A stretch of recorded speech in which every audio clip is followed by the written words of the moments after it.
Hey guys, Michael with TactiCalifornia. Thanks so much for tuning in. Today we're going to be discussing a kind of controversial topic, chambered versus unchambered.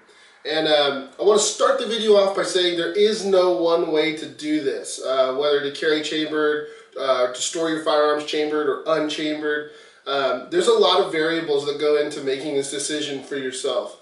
One of which is definitely going to be your level of training and your experience. How often have you trained? What is your experience around firearms that are chambered? What is your experience around firearms that are unchambered? I'll get to that in a minute. And also, you're definitely going to have to consider the liability of having a chambered firearm. Is it going to be in a safe location? Do you have children? That's probably one of the biggest ones. Do you have children in the house? There's a lot of guys that don't carry unchambered rather because they have children in the house. So it's something to consider. Definitely just consider those liabilities, guys. So I want to start off with my journey. I started with every firearm in my house, every firearm that I bought, it was unloaded and unchambered. And there was a couple reasons for that. One, I had a lack of experience around firearms. So I didn't feel safe with a chambered gun, if I could be completely honest with you guys. Also, I had a sister who had some mental issues when I was living with my family at the time, and I just was not ready to even think about what would happen if she were to get a hold of it. So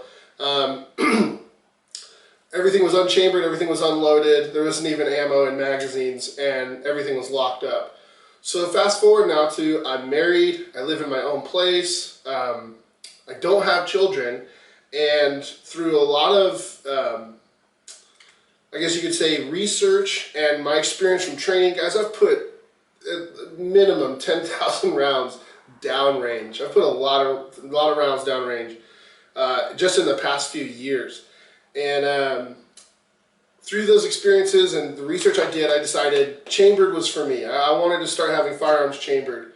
Well, there's a concern there because I had firearms unloaded or unchambered for so long.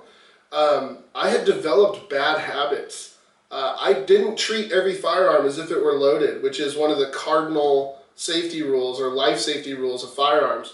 I'd pick up my handgun and I'd just press out, and I wouldn't be thinking about what I was aiming at or pressing the trigger, stuff like that. So just to be candid with you guys, I developed some bad habits, and I was a little concerned about transitioning to chambered and how was I going to do that? Was I going to do that safely? So the way I transitioned was dummy rounds.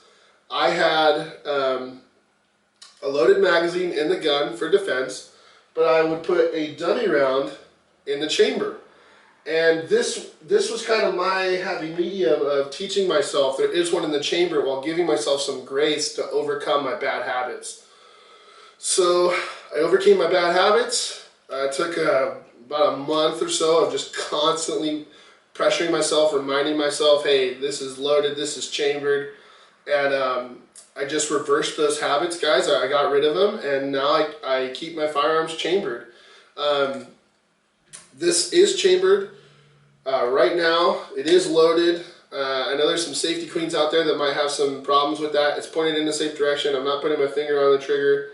And to quote James Yeager, when people say, oh, this is dangerous. Well, I hope it is.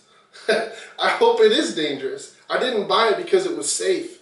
I bought it for its danger. This puts me on an even playing field with people who want to do me and my family harm with one of these. So that was kind of one of my deciding factors in carrying chambered was, you know what, this needs to be dangerous. So some options you have. Let me set this down. Some options you have with dummy rounds. You certainly have store-bought dummy rounds. This is a Magpul dummy round for an AR-15. This is a snap cap. I bought these for my 12 gauge that you see here. And if you don't want to buy snap caps or you don't want to buy dummy rounds, consider just making your own out of spent shells. All I did was cut the top off of this, and it chambers great, and it's obviously, it's not dangerous at all. But yeah, that's dummy rounds. That's how I went from my journey from unchambered to chambered. There's definitely going to be some exceptions to these rules, guys.